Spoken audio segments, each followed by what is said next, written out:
Thank you for being back here with us on our program. Phil Marker and Mike Nithavrianakis are our guests here today. They are both members of the UK team at Municipalika, which is going on right here in our city. Let me start with you now, Phil. I want to ask you about renewable energy. Now, this is something that is very much up your street. Tell me, where do you think India is at? I think India is doing an awful lot on renewable energy, especially in states like Tamil Nadu, as well as Rajasthan and several other states. But I think they're making significant strides to invest in renewable energy. So there's an awful lot of creative work going on. We're working with the government of several states and the centre to help prove technologies, to help reduce costs and help the private sector really find a way to make renewable energy profitable, which is how it will roll out much quicker. Right. Carbon emission is another one of the very big issues, not just in India, but around the world today. So as you sit here in South India, how do you view this whole issue, Mike? I think it's one where the UK can genuinely say we've shown leadership and commitment and actually put action at the heart of our agenda. I mean, we were one of the first countries to achieve the Kyoto Protocol targets in terms of reducing our emissions by 1990 levels, and we overachieved those targets.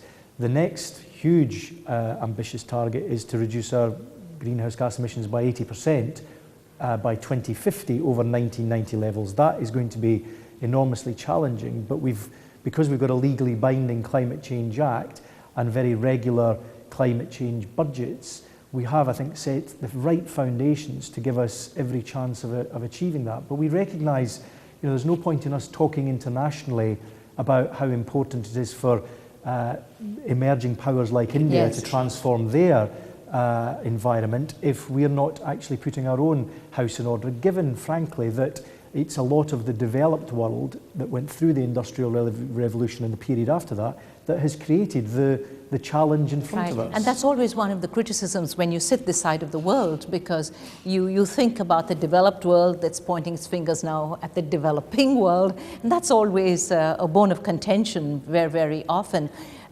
Tell me, what do you think about climate change? Now, I know this is one of your very specific areas. Now, in India, do you think that it is viewed seriously enough?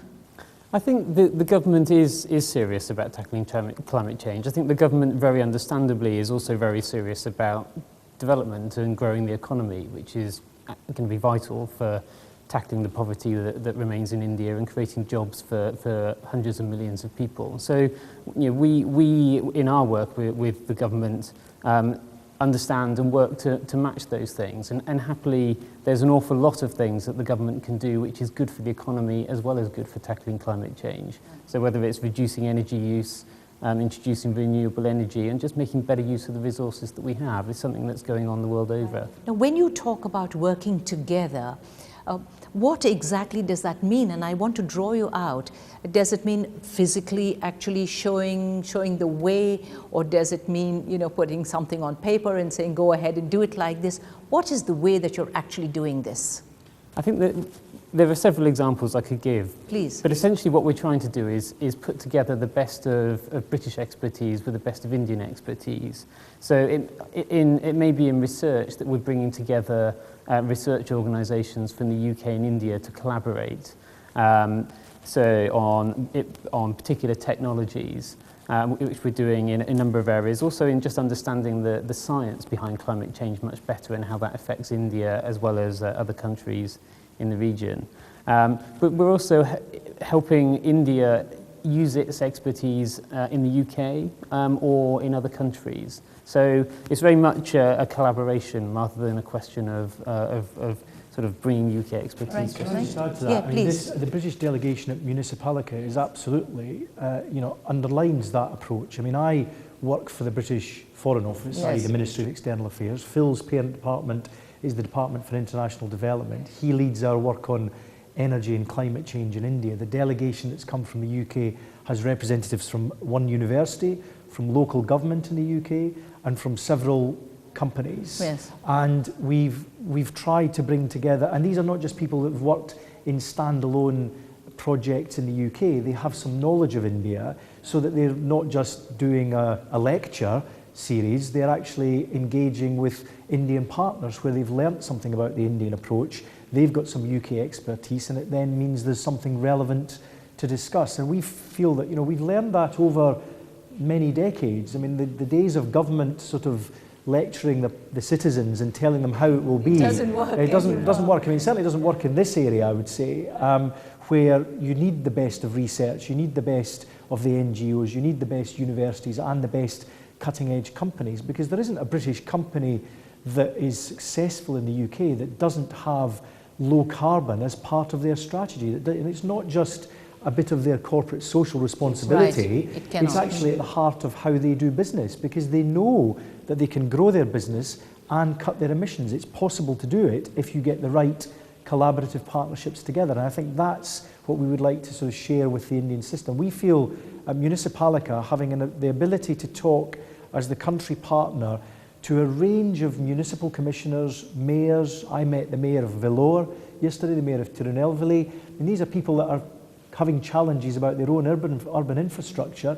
There's definitely some experience we can share with them, and there's definitely something we can learn about the Indian approach that will make our strategies more successful, back in the United Kingdom. That's right. So having said all of this, you do truly believe that the kind of people who are there at the Municipalika are the right people. I mean, you've got town planners, you've got panchayat leaders, you've got, as you say, you've got mayors, you've got government people, private sector. Yeah. And I need to really draw both of you out on this.